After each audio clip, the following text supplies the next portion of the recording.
Welcome to Inside the WPIAL with your host, the WPIAL Insider, Carlos Offco. This is an off-season podcast. This is where we're going to talk all things football in Western Pennsylvania. That's going to be high school, college, and professional. With college, we're going to break down the three big teams that recruit Western PA, the three big teams that get the most pub. That's going to be Pitt, Penn State, and West Virginia. We're going to hit on Robert Morris and Duquesne every once in a while as well, because they're Division I teams in the city of Pittsburgh. I think that they deserve some love as well. So all things Western Pennsylvania football, high school, college, and pros. You're not going to get that anywhere else in Pittsburgh. I know it's crazy to say, but hey, I got all the high school content. I got most of the college football content. And the professional content is easy.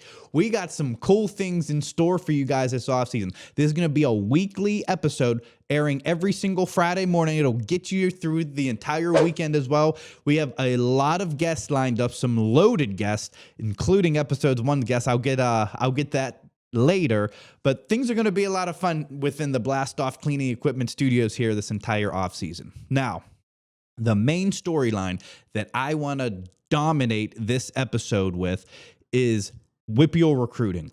Obviously, most of you guys follow me for WPIAL recruiting news and high school football news via the WPIAL Insider Twitter page. Let's call a spade a spade. The team that is dominating WPIAL recruiting best is Penn State. Terry Smith and James Franklin have just been mauling everybody within Western Pennsylvania, really the last 3-4 years. I'm going to break down a couple stats here for you just to see how crazy it is. And the reason that it's brought up is because it depends on what site you look. Some have them in the top 50. Some have them in the top 20. Seton LaSalle Rising Jr. Khalil Taylor just committed to Penn State this last week. That is a major get for the Nittany Lions. He's in the class of 2027. You're like, holy smokes, they're already starting the class of 2027? Yeah. They are. The craziest part about it, they already have another 2027 commit. This kid's a top 10 player. That's Kamon Spell out in McKeesport. So you got a top 50 receiver and a top 50 running back already committed in the class of 2027 for Penn State.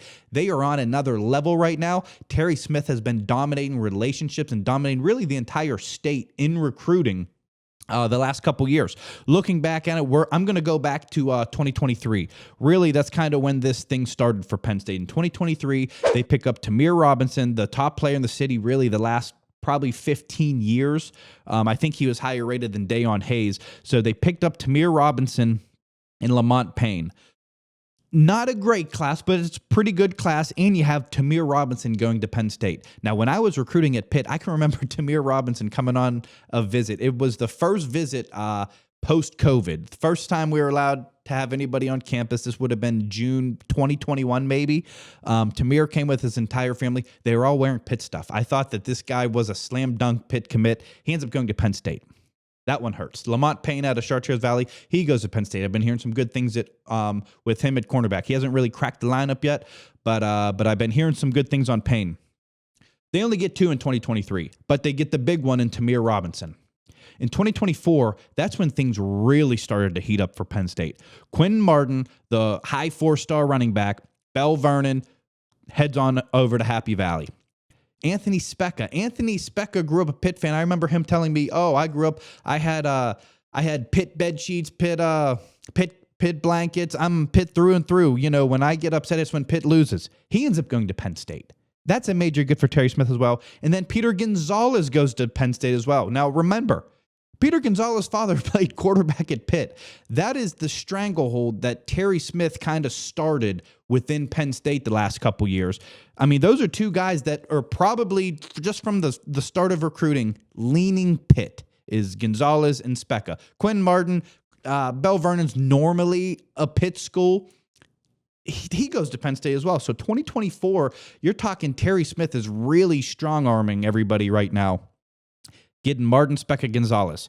2025, he turned it up another notch.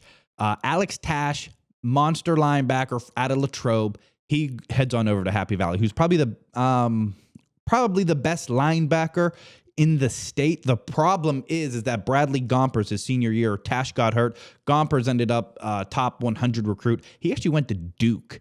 Penn State did want him. He just wanted a better education setting, kind of a 40-year type of deal. So that is one that Penn State missed on, was Bradley Gompers. But they get Tash, they get Deshaun Burnett, a top 150 kid. They get Brady O'Hara, a top 250 kid. They get Tyke Hayes and Aliquippa running back. Of course, everybody knows Aliquippa is predominantly a Pitt school. And then they get Xavier Thomas out of Central Catholic, the cornerback. Now, Pitt didn't offer all these guys, so it's not like Pitt and West Virginia were absolutely in a slugfest with them. They didn't offer some of them, but majority of them they did. Penn State was just absolutely rolling there. In 2026, big news comes out. Matt Sig already commits to Penn State. He's a 4-star prospect. 2 weeks ago, David Davis commits to Penn State. He's a 4-star prospect. That's the 26 class. Already in the 27 class, Khalil Taylor and Kamon Spell. I'm just rambling names right now. Just know this, 11 of those 13 names are 4-star prospects. That's a big deal. To dominate the WPIAL and grab those 4 stars is major. Now, on the flip side, what is Pitt and West Virginia doing in Western Pennsylvania? They're not doing half bad themselves either. Pitt in 23, we're going back to 2023. They get Cruz Brookins, they get Braylon Lovelace. They look like 2 stars right now at the University of Pittsburgh. Brookins has been the talk of spring practice all spring right now, and really, he really came on at the end of the year there, but they're very excited for Cruz Brookins. It sounds like he's probably going to be the starting safety this year. Braylon Lovelace dominated last year as a redshirt freshman, had a couple touchdowns, had a blocked punt return for a touchdown, had a pick 6 against Syracuse. He was one of the ones that had a pick 6 in that game. So Lovelace looking like an all-conference caliber linebacker. You're probably wondering, who did Pitt beat for them? Lovelace, he had Virginia Tech. Cruz Brookins, he came on late in the year. You know, he picked up Cincinnati, a couple other small Power 4 schools, but Pitt really didn't beat anybody for them. But hat tip to them for evaluating like that. In 2024, they get Ty Uhas, they get Julian Duggar, they get Cam Lindsey. Cam Lindsey being a 4-star prospect. Duggar, we all saw him in the bowl game in the second half. He had 2 total touchdowns, I think 3 2-point conversions, 100-yard passing, 60 yards rushing. So Duggar looks like a hit, and it's a hit at quarterback. That is a massive deal in college football. You got a quarterback, you got a chance. Ty Uhas, been hearing some good things about him. And then you have Cam Lindsey, who was a 4-star linebacker, and it sounds like he's been a turnover machine, creating turnovers, of course. He's a linebacker, and he's an Aliquippa kid. Aliquippa 4-star, Penn State had offered, West Virginia had offered, Pitt kept him home. That's a big deal for Pitt. In 2025, Pitt's only down to 1 WPIAL commit, though, Shep Turk. He had a really, really good senior year. I know Pitt's very high on him, but he hasn't enrolled into campus yet. In 26, nothing so far. In 27, nothing so far. Heading on to West Virginia. In 2023, you get Rodney Gallagher. Monster get there. 24, Jason Cross. Jason Cross is a nice DB for them. Penn State and Pitt didn't offer, but that's a nice get for West Virginia. He had about 10 or 11 Power 4 other offers. 25 class, nothing. Neil Brown didn't really prioritize the WPIAL. Nothing there. 26, nothing yet. 2027, though, a 4-star commit in Armand Hill. So let's break this down, okay? I just threw a lot of names out at you guys, though, but a lot of big names from the past WPIAL. 4-star commits, Penn State the last couple years. They have 11. Pretty good. Pitt has 1, and the one being Cam Lindsey. West Virginia has 2. You know, West Virginia only has 3 commits. 2 are 4-stars, though. Rodney Gallagher and Armand Hill, the running back out of West Mifflin, is a 4-star. I'm comfortable in saying this. Penn State is the best recruiting school in the WPIAL. There's no doubt about it. I mean, they just, whoever they want, majority of the times, they're going to get. But I will say this. Pitt is the best school at evaluating talent, okay? They were on early Cruz Brookins, okay? They took him, you know, he was committed to Kent State for a while. Flipped him from Kent State, ends up being a dude. It's a big player. Braylon Lovelace, it was them in Virginia Tech. That was it. You know, he's out at Leechburg, small school football, played running back at Leechburg and linebacker. He's been having a hell of a career at linebacker already at Pitt. Julian Duggar, Pitt was the only offer. It was Pitt and Toledo already had a quarterback commit. So that's a massive deal to get Duggar and to hit on Duggar at quarterback. Big props to Pitt there. Cam Lindsey was a dogfight of a recruiting battle. Pitt wins that one. Shep Turk, I mean, that's just an evaluation again. Pitt was one of the only few Power 4 schools to offer, and they end up getting him. So I will say this. I'm comfortable in saying Pitt missed guys recruiting, but they're not misevaluating. Sometimes it's better to evaluate than to recruit. I know that sounds crazy. Back in 2019, this was the year that we didn't get a commit when I was at Pitt until June. Okay, everybody was laughing at us because we didn't have any commits. It was June 7th, still no commits. We ended up getting, I think it was something along the lines of 16 commits in a 2-week stretch. In one day, we ended up getting 9 commits. It was bonkers. That class was rated in the 50s, okay? The Athletic re-ranked that class, okay? Ended up being number 4 in the entire country, including the SECs, the Texases, the Big Tens, and all of them. Ended up being the number 4 class in the country based on productivity, based on NFL draft, based on All-Americans, based on all-conference players. That's a big deal there, okay? So what I'm trying to say is Pitt might not be evaluating great, Pitt might not be recruiting great, but they are evaluating great. So I would say my alarm's a little bit up with them in Western Pennsylvania, but I'm not concerned because they're not going to miss on guys on evaluations. To West Virginia, what can we say here? Neil Brown didn't prioritize Western Pennsylvania. I don't know if that's a good thing. I don't know if that's a bad thing. He got fired for not winning enough. So maybe he should have prioritized Western Pennsylvania a little bit more. I do know this. Rich Rod and his staff are hitting the WPIAL and hitting the WPIAL hard. They feel that there's more than enough players to go after, especially in this 26 class. And I'll tell you this, Rich Rod is coming. So if you're Pitt and Penn State, just know, West Virginia for a couple years there was kind of asleep at the wheel in the WPIAL. Neil Brown just didn't prioritize it. Didn't want it. They wanted to recruit Georgia and Florida. I get it. There's talent down there. But when you're only 45 minutes away, you got to recruit Western PA. He didn't. Rich Rod is. And he already made a major splash in getting a 4-star junior running back, Armand Hill. So it's going to be back to a 3-team battle. Moving on to 2026 guys that are still open that are probably going to be Power 4 football players. As I go through it, there's 10 guys uncommitted right now that will probably sign Power 4. There could be more guys, might be 1 or 2 at the end of camp season that pop, get a Power 4 offer. There might be guys senior years that pop and get a major offer. But let's just go through a list. They're in no ranking whatsoever. It's just how I thought of them as I was writing the list. Davion Taylor, he was already committed to West Virginia. He actually decommitted when Rich Rod took over. Just wanted to open things up a little bit. I would say he's a West Virginia lean. If they give him the green light again, I would bet that Davion goes back to West Virginia. He's an Aliquippa defensive end. One to watch there. Pitt and Penn State, not in on him yet. I don't know if they will be in on him, but Davion Taylor might be a Mountaineer, just throwing it out there. Colson Gatton, linebacker from Central Catholic. Couple Power 4 offers. Pitt, West Virginia both offered. Penn State did not offer. Right now, I'm kind of hearing he's leaning Duke. Should be interesting to see how this recruiting plays out. But Manny Diaz can recruit down there, man. He got Bradley Gompers last year from Central Catholic, who ended up being the number 1 player in the WPIAL. So don't sleep on Duke right now. Ashton Blatt, his teammate, the defensive end. Penn State did offer. Pitt did offer. I think he's going to be a Big Ten kid. He might be Wisconsin. I can't see West Virginia being in this race. Right now, you put a gun to my head. I think if Penn State gives him the green light, I think that he jumps. But hell, they might have already given him the green light. But put a gun to my head, I'm going to say he's going to end up at Penn State. But I could see Wisconsin being in there. He just seems like kind of a Big Ten defensive end. But hey, Pitt gets after the quarterback. West Virginia gets after the quarterback in that Rich Rod defense that he's going to bring. I wouldn't say that they're out of it, but we'll see. Brendan Alexander, big offensive lineman from Central Valley. I hear that West Virginia has him prioritized. They're trying to lock him down. I'm going to say West Virginia right now for Brendan Alexander out of Central Valley. Should be interesting how that one goes. Pitt did offer. It's going to be a dogfight. We'll see. Lincoln Hope from North Allegheny, the defensive tackle. This one's going to be a lot of fun.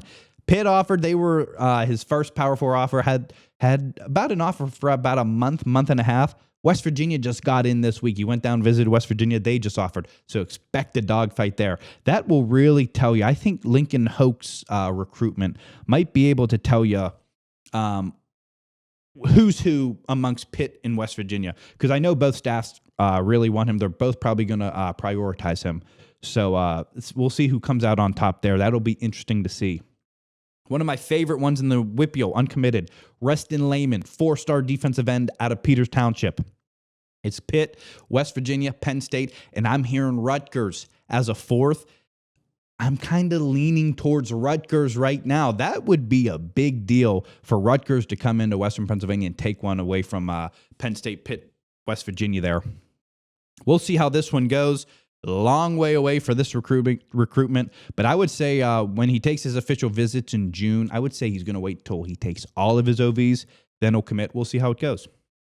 Carter Shanafelt, Peters Township tight end, outside linebacker. I'm not sure what position all the schools like him at. I've been hearing defense. I've been hearing tight end and offense. Right now, gun to my head, I'm saying he's going to be a Pitt Panther. Purdue just recently offered him, but I think it's going to be Pitt. We'll see what happens on the official visit. Those official visits tell a lot of the story, so we'll see about that one. One of my other favorites, Deron Barksdale. I just heard a funny story on Barksdale this week. Pitt offered, West Virginia offered, Penn State offered early, so all three offered early. He got injured. He wasn't 100% last year, so they're all kind of telling him, hey, let's see you run, let's see you move a little bit. But I'll tell you this is what I like about Barksdale. His brother was the same way. He went to Youngstown State to play running back, ran for about 6,000 yards in his career. He's a competitor. He never played baseball in his life. I heard he's going out for the baseball team this year just because he wants to try to win on the baseball diamond as well. Being a competitor like that takes you a long way. We'll see what Barksdale ends up. Right now, I think he's leaning Pitt. So if Pitt can finish this one off, that'll be a nice get for them. Keyshawn Robinson out of Westinghouse. He was a top 150 player. He was the one that got injured. Something with his hip, something hereditary, I believe. Had to get some hip surgery. He's back, ready to rock and roll, and he's out there tweeting, hey, I know you college coaches want to see me move. I'm playing 7-on-7 on national television. Come see me move during the spring. He's overly confident. I love to see it because all these schools kind of told him, hey, listen, we need to see you move. Before we give you the scholarship and NIL money and all this good stuff, we need to see what you got still. I've been hearing good things about Robinson. Going to be interesting to see where he goes, where he ends up, because he has offers up and down the seaboard. I'm actually going to say West Virginia is leading that one. We'll see about that. And then my final guy, Jay Timmons out of Pine Richland. This one should be good. Pitt's offered, West Virginia offered, Nebraska just offered, Wisconsin, Iowa State. He has a lot of weird offers. When I say weird offers, I mean like the Iowa States, Nebraska, kind of the Midwest teams. Son of former Steeler great Lawrence Timmons. I think Pitt is in the driver's seat right now. The question is will Penn State shoot him a scholarship offer? I think if they do, it's going to really heat up and go into his recruiting battle, especially in June for these official visits. I heard Timmons is going to go up there to camp. We'll see what he runs via the 40-yard dash. I can tell you this, if his dad was Lawrence Timmons, I've seen Jay Timmons play football many of times before. He's impressive. I would say Penn State will offer him. I think it's going to be Pitt or Penn State. That's kind of a toss-up. But going through these 10 guys, Penn State already has 2 committed in 2026 in Matt Sig and David Davis. Right now, just writing down, I have them getting Ashton Blatt, and I'll say if they offer Jay Timmons, they'll get Jay Timmons. So that's 2 more. That'd be 4 in the WPIAL. Where's Pitt stand with things? I have Pitt written down 3 times here. I have Pitt on Barksdale, Shanafelt, Lincoln Hoke. Pretty good class. 3 really good football players and 3 really good competitors. Once again, that goes to the evaluation from the recruiting staff, from Corey Sanders, the WPIAL recruiter there. Good evaluations usually lead to good players. So Pitt gets 3. I think that you're happy. I think you'll wish that they got 1 more. I think that they're going to wish that they get Jay Timmons. If Pitt gets 4, including Jay Timmons, I think they're going to be clapping like a seal. But I would say I'm comfortable with saying 3, 4 will be up in the air. West Virginia, how many times did I write down West Virginia here? 3. I got West Virginia taking Davion Taylor. I got West Virginia getting Brendan Alexander from Central Valley. And I got West Virginia taking Keyshawn Robinson later this year. I think that's pretty good. The 2 question marks, the non-locals, we'll say, the non-locals that I'm leaning, I think Colson Gatton is leaning Duke. Could be totally incorrect there, But I think he goes to Duke, and I think Reston Lehman goes to Rutgers. I think he likes Shiana. I think how he likes Rutgers is doing things right now. If Rutgers comes in and gets a 4-star defensive end, that will be massive for the Scarlet Knights. We'll see how it goes, though. But yeah, I think we got 12 Power 4 football players in Western Pennsylvania this year. I think that is awesome. We'll see how it plays out. I'll be here to keep you informed all summer long, all winter long as well, and all fall long. This is the off-season show. This is Inside the WPIAL. Coming up next, we have two very special guests. We get into all different types of talk. We get into NIL talk. We get into Steeler talk, WPIAL football talk, and just regular sports talk. Coming up next, two special guests from Edgar Snyder and Associates. I'll let them introduce themselves right after this. Some moments on the field go beyond the game. They shape who we become. At Home Team Collections, we honor those moments with the care and craftsmanship they deserve. Because these moments aren't just memories, they're a legacy worth preserving. Any team, any sport, any logo. Visit HomeTeamCollections.com today and save $10 off your first order. The Christopher R. Boyle Agency is a local independent insurance agency representing Erie Insurance located in Oakdale. Call them today and ask about their auto insurance rate lock. Their number is 412-745-3743. We thank the Christopher R. Boyle Agency for supporting the podcast. That's the power of Bowser. Drive like a champion with Bowser Chevrolet of Monroeville. You're always on the winning team with Bowser Chevrolet. Visit BowserChevrolet.com 24 hours a day, 7 days a week, and get the power of Bowser in your hands. Customize your payments, apply for financing, get a value for your trade and more with the Bowser Express Store. See the full lineup of Chevy cars, trucks, and SUVs at BowserChevrolet.com. Bowser Chevrolet, where the power of Bowser is yours.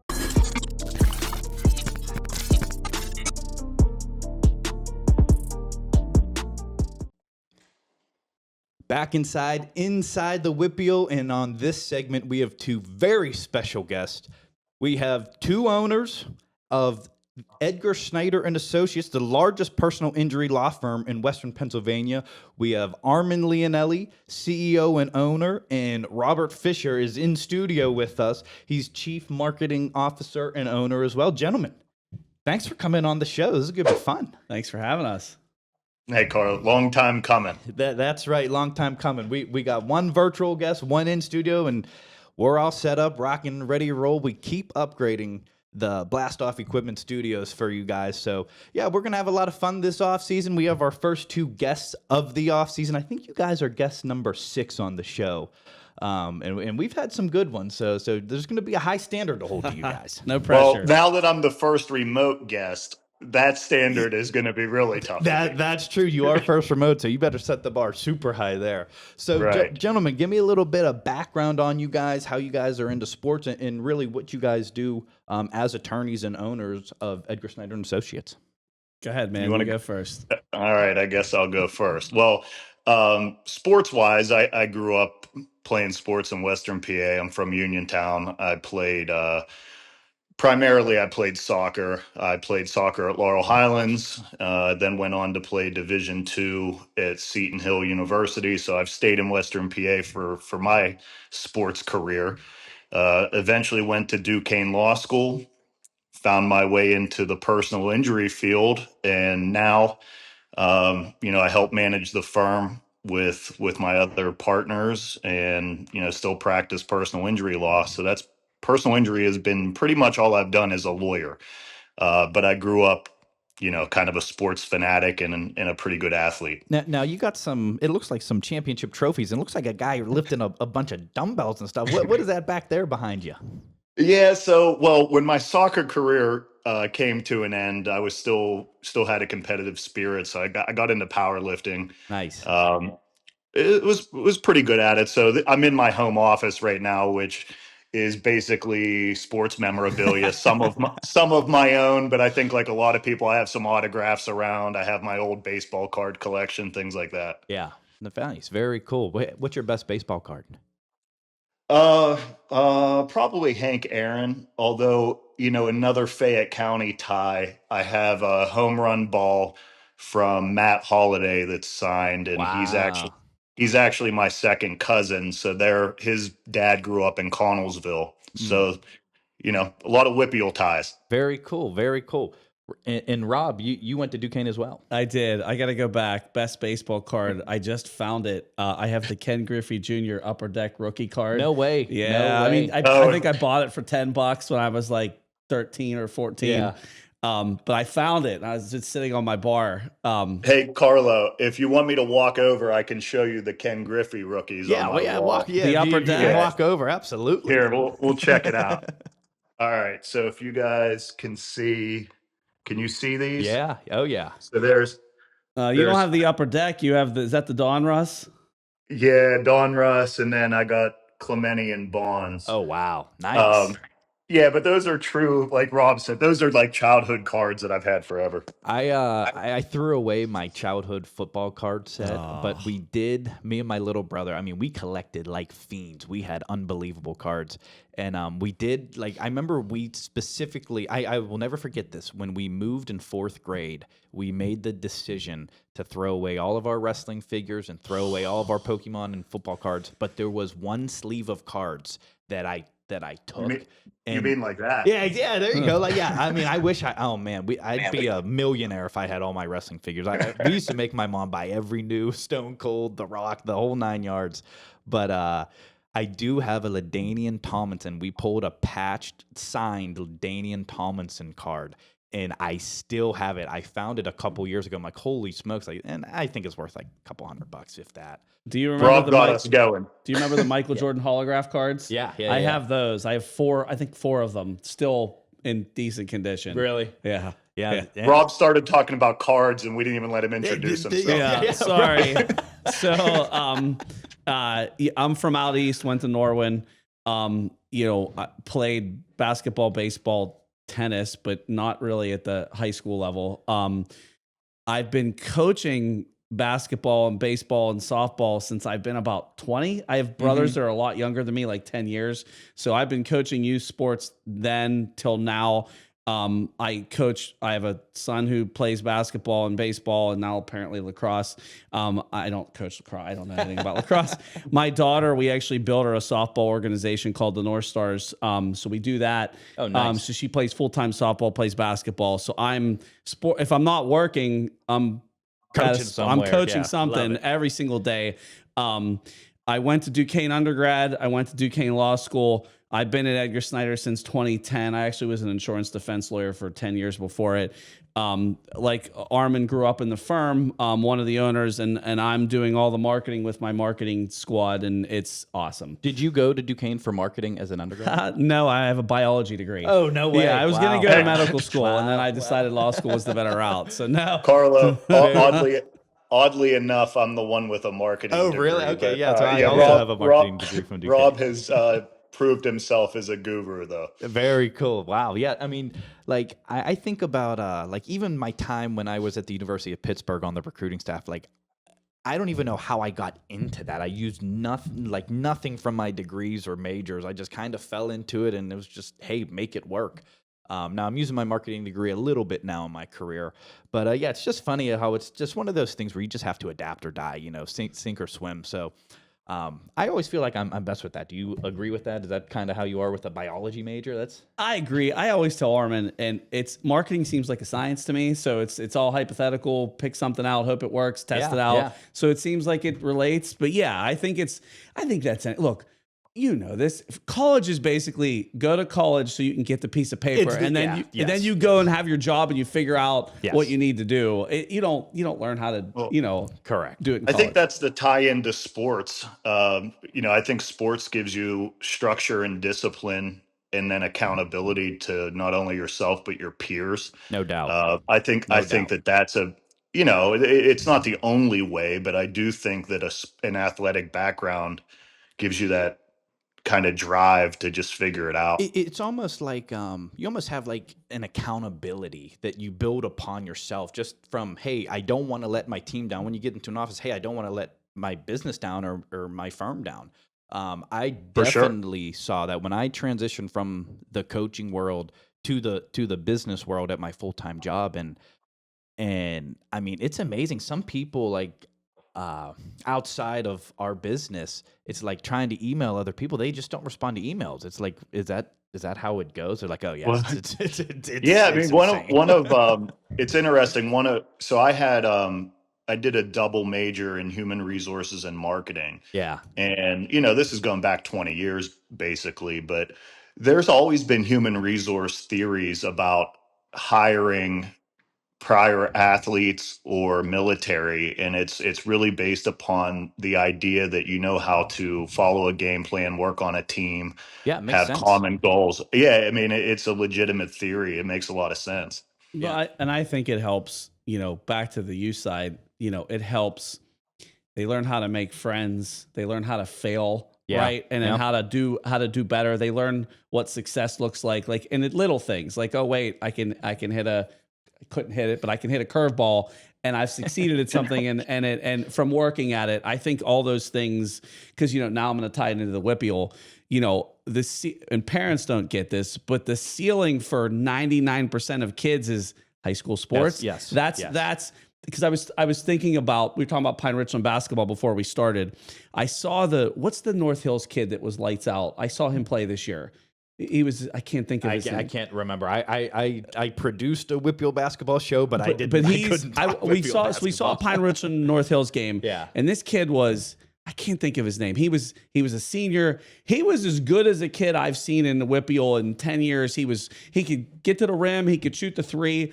And I went and looked how I figured he's D2, D1. And I'm like, man, he's getting Division III looks at best. Yeah. And he's the best I've seen. And it shows you that's your ceiling. Yeah. I mean, your ceiling is high school sports, especially if you're a boy. Girls, I think they have more opportunities because there's less of them, but it's just wow. So it is all the things you guys are talking about. It's Well, I just building blocks. I just read a stat, and I can say, growing up in the WPIAL, I didn't realize at the time how competitive it was, but the stat that I read was something like only 2% of high school athletes are going to get a scholarship of any sort to play in college. And then from there, it's another 2%, regardless of sport, that will go on and play professionally. So when I look back on it, um, when I went to Seton Hill, it essentially was a WPIAL all-star team. Yeah. And that camaraderie that we all had, it was guys from Laurel Highlands, Penn Trafford, Norwin,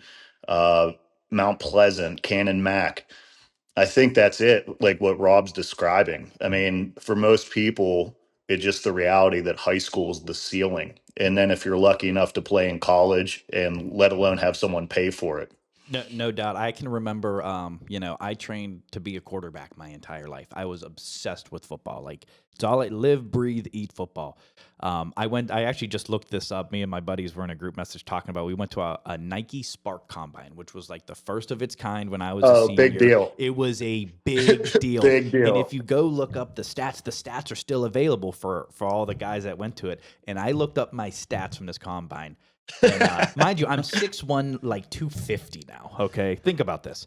I played my senior year of football at 5'9", $154. I was just, my peak was high school sports. I really enjoyed it, and then I got into college. Kind of got into I couldn't play at Duquesne, but I said, hey, I'll do anything to be on the team. And they said, start filming practices, kid. So I filmed practice for a year, and I was like, I need to find a way to get something else. So I started giving them prospect lists. I started this Twitter page, WPIAL Insider, and all of a sudden it just blew up. Everybody loved the prospect list. So I was like, hey, I might have something here. And that's kind of how I got into it. But I think making the high school experience a top priority for these kids is a big deal. I mean, my highlight show, the first couple weeks, it had a couple thousand viewers.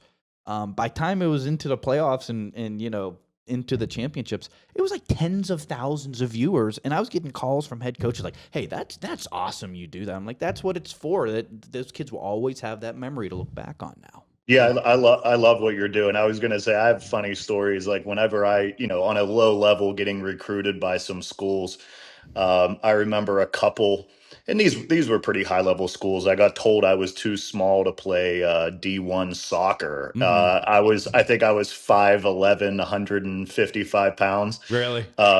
Yeah, and just another funny thing you made me think of. I remember, I think a scout from Slippery Rock came to one of my games, and that might as well have been a scout from Duke. Yep. You know? We So- were the same way. When I remember my senior year, our football team was ranked top 25 in the country. Think about that, in the country. Now Crazy. I was the backup quarterback, but we played Archbishop Wood on ESPN. Kick off the season. We're like, holy Unbelievable. smokes. I mean, it's my favorite memory of all time. And I can remember there were like something like 25 Division I and Division II scouts, and everybody's like, okay, this is it. Like this, like time. I'm like sitting there, like kind of praying for an injury for the start. I'm like, I just need a shot. I just need a shot. It's funny. You guys have far different memories since I was far less the athlete. My highlight is that I played. Do you remember the Harmerville 3-on-3s? Yeah, Like, yeah. I got dunked on by LeVar Arrington. And I was like, that's my highlight. Yeah, and with like 150 people laughing at me. That was Rob's the highlight. like, I think I'm gonna go to law school. Yeah, I was like, I don't think I'm going to play anything beyond, rec. Yeah. LeVar has a podcast. I think he's out in California now. I can't remember where he's at. Maybe it's Arizona. His podcast, he is a presence on the microphone. Really? I mean, he is an awesome dude. Yeah, he's fun to listen to and to watch. And obviously, I mean, people consider him the greatest WPIAL athlete of all time. So that's kind of a big deal. Now, moving on into college athletics and the athletics landscape, I want to get your opinion on this, being attorneys. How important is it to have attorneys in this new NIL landscape and, changing college? It really has changed college athletics, I think, for the better. St. Francis, we just found out, is dropping to Division III. Oh wow! But players can now get paid a significant income in life-changing money. And even when I was at Pitt, that's a good thing. Like these kids are putting in, trust me, they're putting in more work and time than people could imagine. They deserve to be compensated. But how important is it for them to be protected in this NIL landscape? You want to go? You want me to go? Go ahead. I'm happy to. Fire all away. right. Yeah, I'll try to be brief. I think number one, I think having an attorney and a tax professional is huge. Oh, yeah. Because it's in its infancy right now, and I'm with you, Carlo. Overall, I'm in favor of it, but there's a lot of potential pitfalls involved. Yes. I mean, you're signing contracts when you're very young. You probably don't know what the future holds. I think we're starting to see some fallout from that. I saw a couple articles about bad deals that were made when someone was 18 years old, and they're trying to get, you don't know where these things can end up because it's so new. And I think the other thing that maybe is going unnoticed, you're really becoming a business. So as soon as you start getting paid, you're now self-employed and you're going to start getting 1099 income. I think it's a lot to ask. We're not talking about, the Kobe Bryants of the world that are known to be professionals at a young age. So I think there's a lot to be concerned about. I think if you're a parent, you really got to be careful with these things and help your kids get the right professionals involved. That really is a good point. Like imagine being 18, 19 years old and, a marketing agency wants to give you $100,000. Like, I wouldn't even know what to do, like, to the IRS as an 18-year-old. To your point, I look at it. So I look at things maybe less legal side, more marketing side. I look at it as these kids have, again, we're now talking about, let's say, the 2%. Yeah. You have a 4-year window probably to make more money than you'll make, especially if you're really like a D1 athlete, that you'll ever make the rest of your life. Like even the D1 athletes, none of them are going pro. So you have to maximize your income. You have to smartly market yourself. You can't do anything stupid because if you do, to Armand's point, you breach contract, they cut off your money. And then this gets into all these kids that enter the portal. Like I don't begrudge them because if it means they could get more money, they Right. have to do it. You have to create leverage. The crazy part is, having Jake. We have Jake DeMichael on our basketball podcast, which has been awesome. He's Duquesne's best player. Was actually out for a majority of the year with a foot injury. But just talking to him and talking about, hey, like, sometimes you have, like, these guys in the college landscape, you have to hop in the portal, or else the university's not going to pay you what you're worth, because they don't want to shake down donors. It's not fun shaking down donors. No. You're right. I think, the thing that worries me is that I can speak to this a little bit because I was a scholarship athlete and now I'm a 40-year-old lawyer.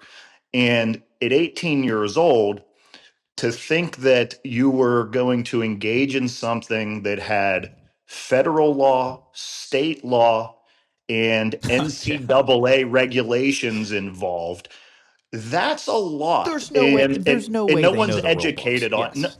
You're not educated on it. I do see. I did a quick search to kind of see where things stood, and it seems like the bigger universities have things in place where they're trying to educate athletes on these deals. Yeah. But it's a lot to undertake. I mean, you're essentially becoming a business as a teenager, and that's a big task. Yeah, and not to mention, hey, you got 40 hours of school and Right. Right. training And go to practice. biology class on top of But it. again, so much better for them. I think back. Do you remember when Terrell Pryor was at Ohio State and he sold a shirt and got in trouble? Oh, And yeah. it's like, like the kid's trying to survive and you're mad at him for that. At least they fixed it where these athletes can empower their ability to make money on themselves. So Yes. I'm all for it. Yes. It's But for again, sure a net positive. Correct. but the correct. problem is, then you look at the other side. So we'll go to like Pitt. Now, I always say I have a group of people, they're called the chat, and that these are all Pitt alumni, they're Pitt donors, and they're frustrated by the NIL because as a fan, you're like, well, wait a minute, all my favorite players are going to leave after a year if they do real well, unless the program is top notch. Right. And how do you survive as a college now, especially at the Division I level, when these kids are all out the minute they see their brand go up? Yeah. And I don't know how Yeah. the schools deal with it. I feel like it's like now they have it rough. Yeah, it's certainly not easy. I do think it will get better now that the bigger Power 4 schools and even the Power 6 in basketball, you can now start paying your players. I think the settlement was like $24 million a year, like in a salary pool. So I think it will get better now that universities can start paying their players. But this kind of leads me into the next segment a little bit. The locality of sports, okay, especially for Western Pennsylvania kids. Now, I'll give you two sides. I'm going to group all the local schools into one. Pitt, Penn State, West Virginia. In the Pittsburgh market, let's just call it a spade. All three of those schools, I wouldn't say get the same amount of pub, but, you're following all of those schools. You're not going to be lost in the shuffle. It's not like you're going to Nebraska or Oregon or something. Do you guys enjoy when the kids stay local, Pitt, West Virginia, Penn State, even Duquesne for hoops, and Robert Morris? Or do you guys like when Western Pennsylvania players go on that national stage? They can put on for the national stage. In the Sweet 16 this week, Adu Thiero for Arkansas was their best player. He's going to be a first-round pick. He's a WPIAL kid at Quaker Valley. Amari Evans, WPIAL kid, Penn Hills kid. He just committed to Tennessee. He's a high 4-star recruit, top 50.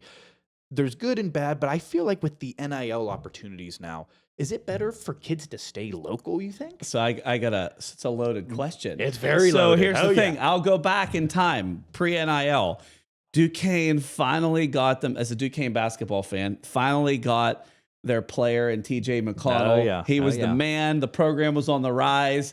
And then he took off and then went to Arizona and, hey, look, made it to the pros. Yeah. Heck of an NBA He had career. like $100 million in earnings. Right, he's It's crazy. he might be the best basketball player to come out of here in 30 years, Yeah. like is in terms of full career. Right, And yeah. man, that was tough for Duquesne. So, it depends if you're, Pitt football, if you're a fan, you want them all to stay. Right. So as a fan, I'd say no, please stay.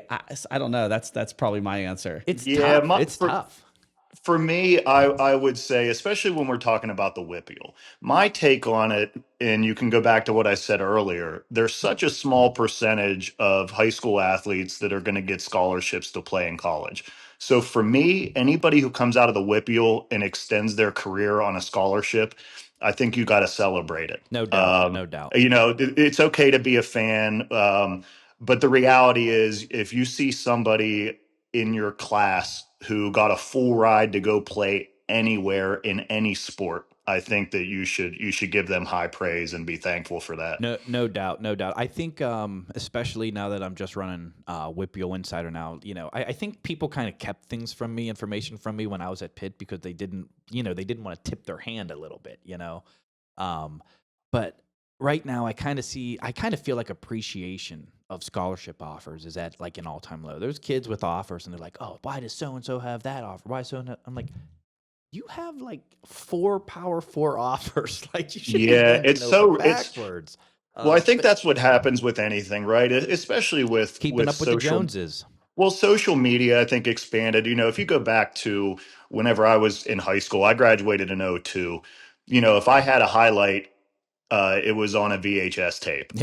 So I think you get conditioned to see, this person's going here, this person's going there. But I think if you take a step back and just think about Western PA, if you have a Western PA athlete who's moving on in their career, I just think you have to look at it and just be happy for them. Net positive, no doubt. And it's funny. I think it's sport dependent. So like football seems to be the WPIAL's strongest sport in terms of Division I or any scholarship out, I would say.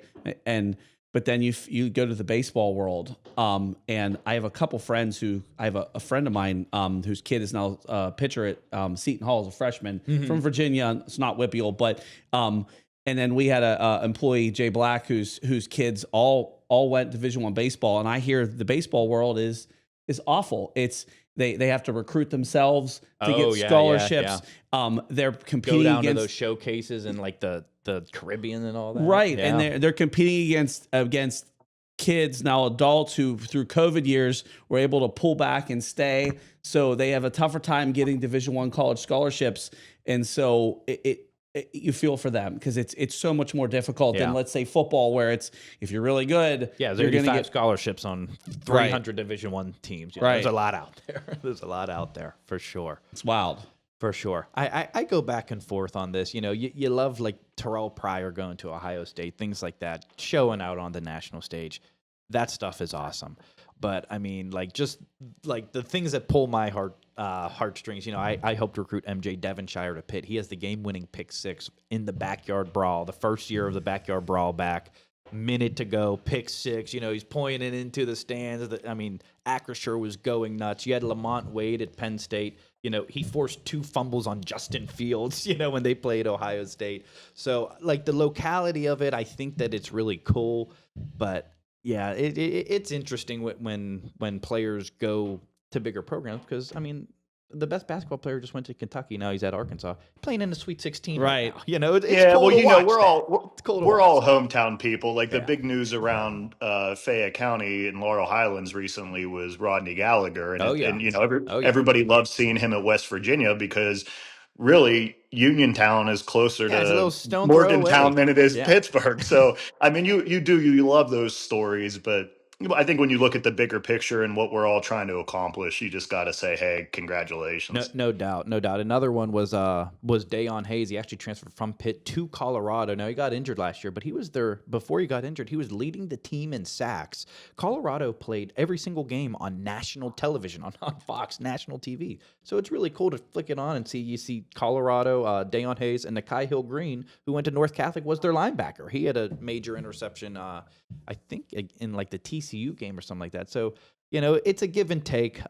Me personally, I'm a local guy. I'm just biased. I'm especially for basketball. I wish, football, there's so many of them. At least you can see, because, the fight's always Pitt or Penn State, Pitt, Western. Yes. So even that is tough because you don't want, as a Pitt person, you don't want them to go to Penn State. No doubt. But in basketball, I really wish, like you said, that he'd have stayed at, he would have went to Pitt instead of Kentucky. It would have been a big deal for Pitt. Would have been massive. Big deal. Yeah. I mean, so it's tough. I think it's almost sport dependent. Well, what's agree with kind of funny. I think that shades my opinion is I played at Seton Hill in Greensburg, so I didn't go to a huge school where I have this massive loyalty. Because I mean, it is different, right? Like Yeah, I'm not. yeah.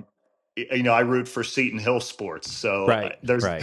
Yeah, it's a good thing to think about. Now, Yep. for you two, what is your favorite memory in sports? Either like on the playing field or just your favorite sports moment as a fan? Like looking back, like, hey, what was my favorite? Armand, I'm going to go first. Go ahead. This is going to pull to the base. Now, Edgar Snyder's now on the front home plate gate of PNC Yes. Park. Yeah. I might be, and side note, I was actually married on the dugout of PNC Park. So nice. It shows you my Pirates fandom. The best, now we're outside of the WPIAL, but the best Pittsburgh sports moment to me, period, is 2013 playoff game. Oh, the wild card game. Yeah. In terms of like moment and thing ever, it's that. To me, it's just everything about Pittsburgh sports from playing as a 8-year-old to high school to college was that Right. for me. But that's It's like, hey, this is why I'm so invested right here for moments like this. I mean, I don't think there's going to be a moment like that in Pittsburgh probably for quite some time. I mean, unless the Steelers are hosting an AFC championship, like it was in the city, like the home fans. I mean, the Pens, for instance, never won a cup in Pittsburgh. They always have won a cup in the Stanley Cup away. So yeah, things like that, they're tough to come by, but man, is that moment magical. Yeah, it's awesome.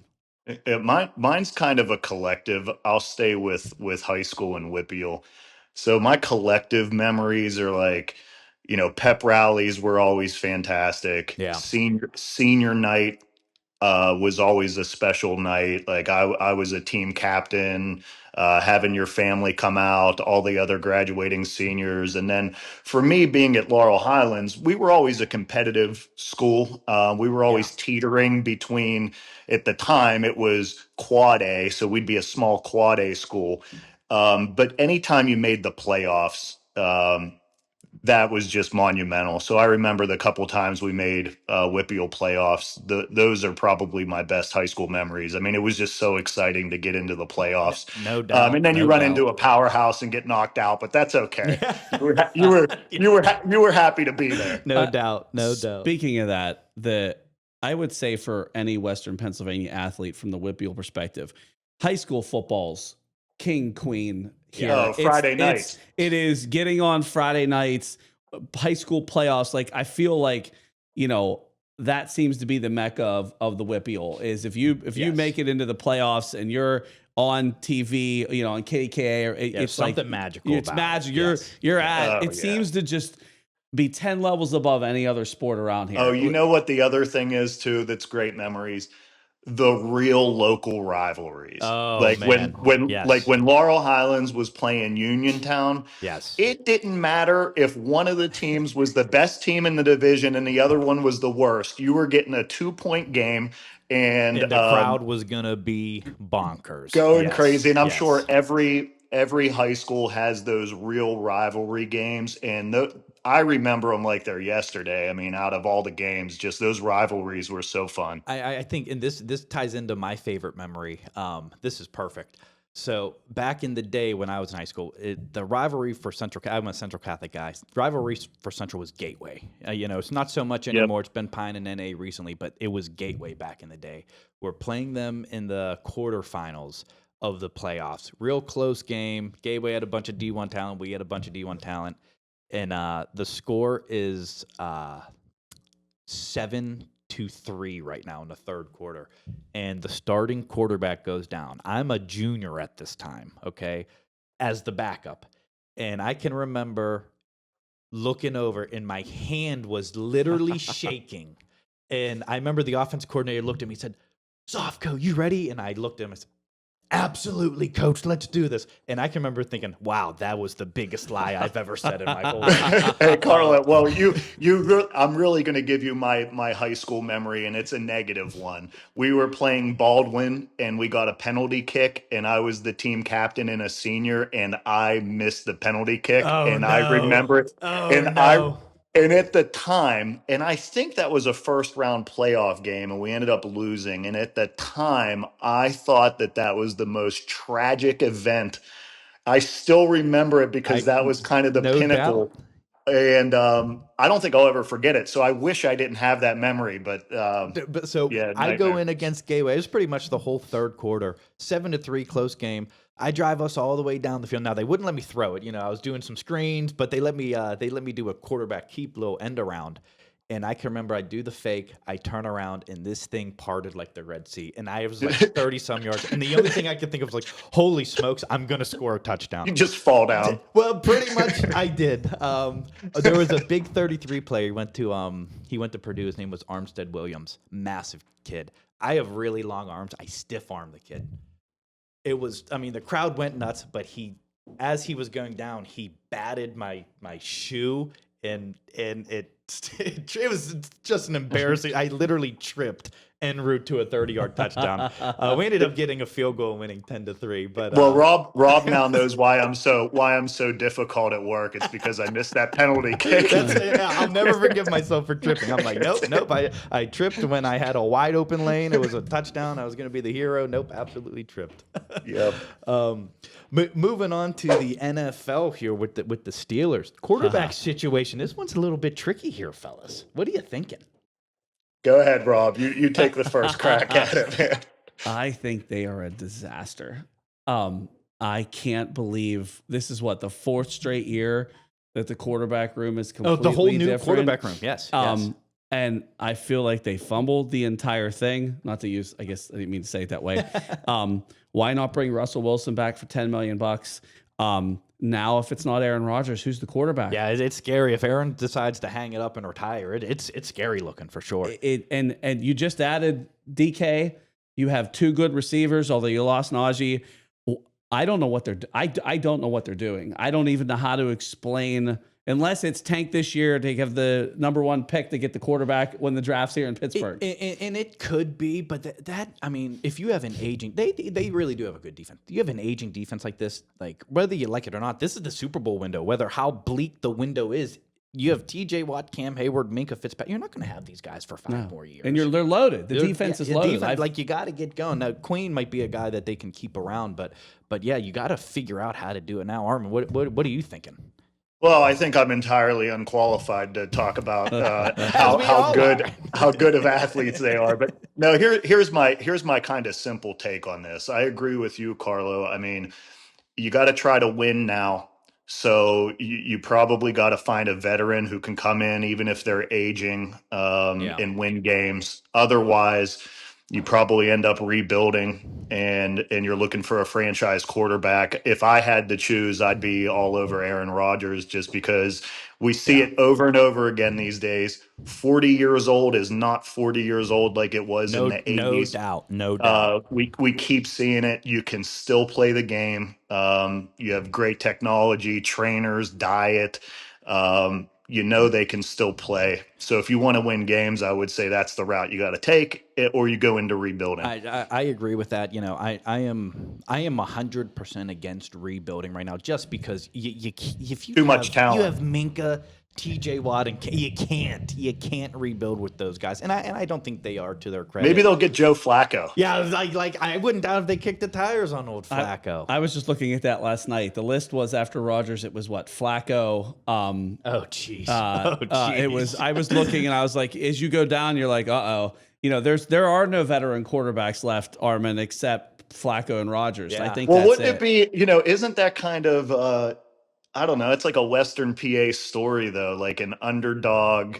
Things are kind of a mess. I could see a Cinderella story, right, where you get a Flacco or a Rodgers and you have a great season. I mean, that stuff happens. I would love for Rodgers to come in, win 10, 11 games. You don't have to win the Super Bowl, but just make a playoff run, because the problem with the AFC is it's been a while. It's loaded I with don't. quarterbacks. Am I right that the Steelers haven't won a playoff game post Roethlisberger? It's been 8 years, even Yeah, with Roethlisberger. even with It's been him. 8 years since they've won a playoff Yeah. game. Yeah, and I'm with you, Carla. I think you got to do what you got to do to have a winning season, and even you if know how Rodgers is excited. 1 year, figure it out next year after. Don't worry about 2 years. It's Pittsburgh. Yes. It's Pittsburgh. You got to make the playoffs, and the city goes crazy. We all love it. You got to do what you got to do. Yeah, I mean, remember they used to host the divisional rounds and AFC championship games? I mean, those were electric atmospheres back in the day. I hope they get back to it.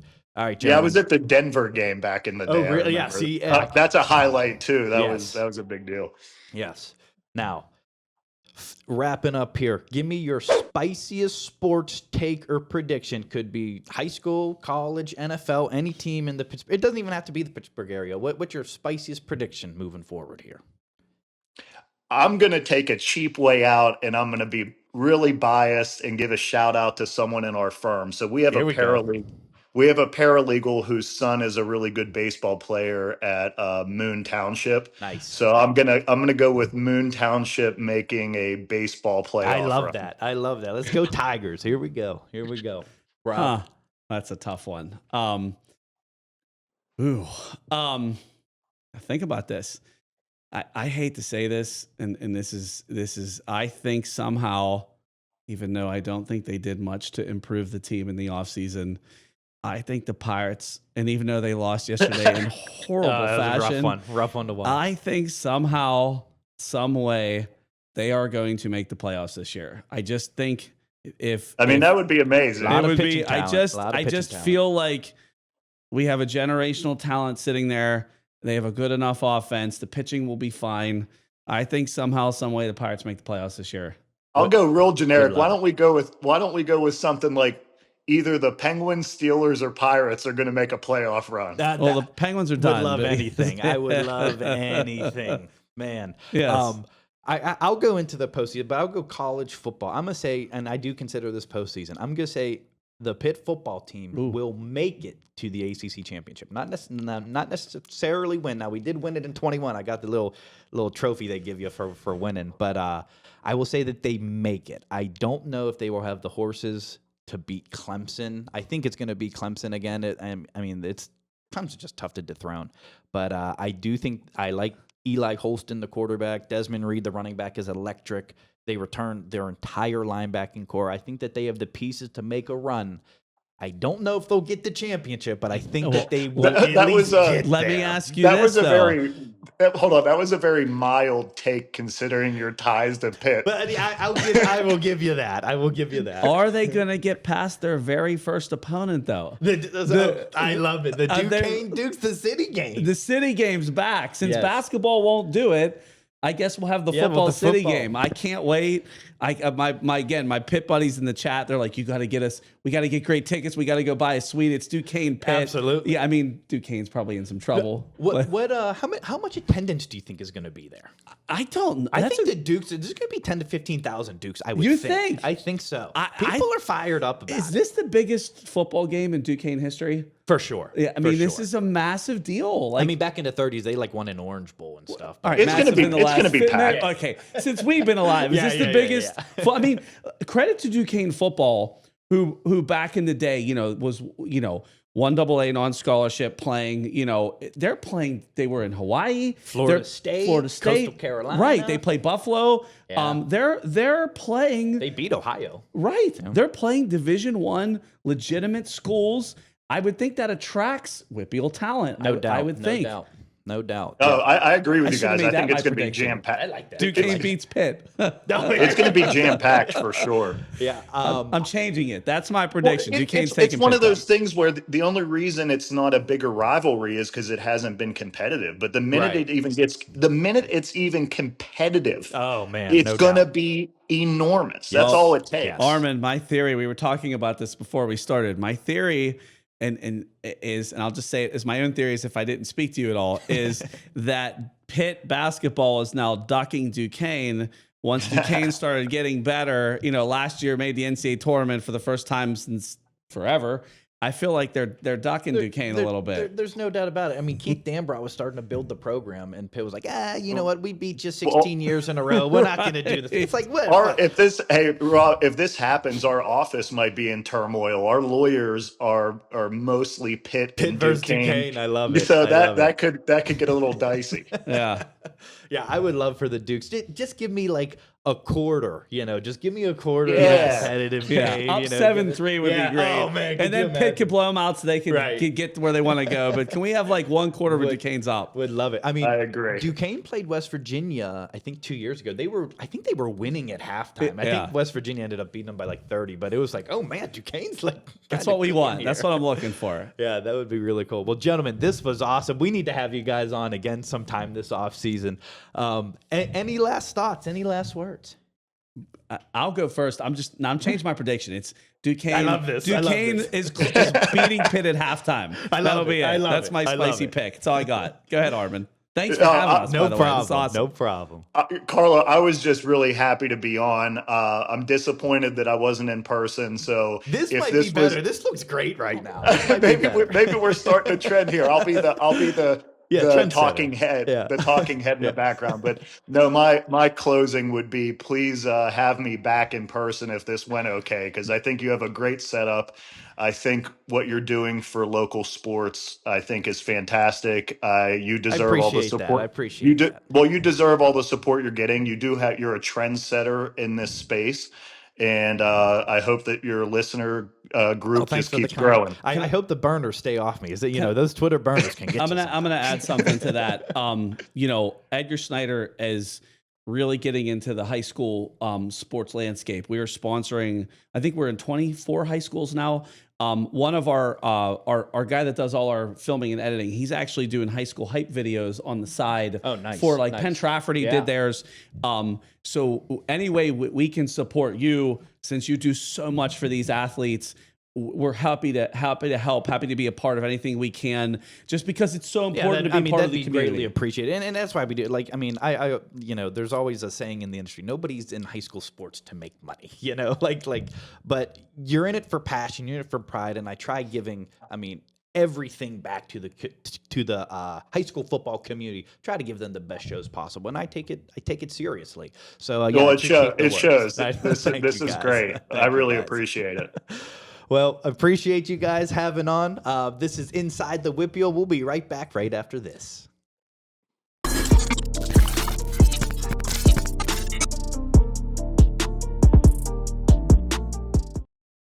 And that'll do it for episode 1 of Inside the WPIAL. Big thanks to Armand Leonelli and Rob Fisher of Edgar Snyder and Associates for joining the show. Really cool of them to stop by and to be on virtual via Skype or Zoom, whatever the hell it may be. We're going to have a lot of fun with this, guys. This is episode 1. Cut me a little slack here. We're going to get bigger and better every single week. Can't wait to show you guys what we got in store. This is the WPIAL Insider, Carlos Zofko, and I'll be seeing you next week.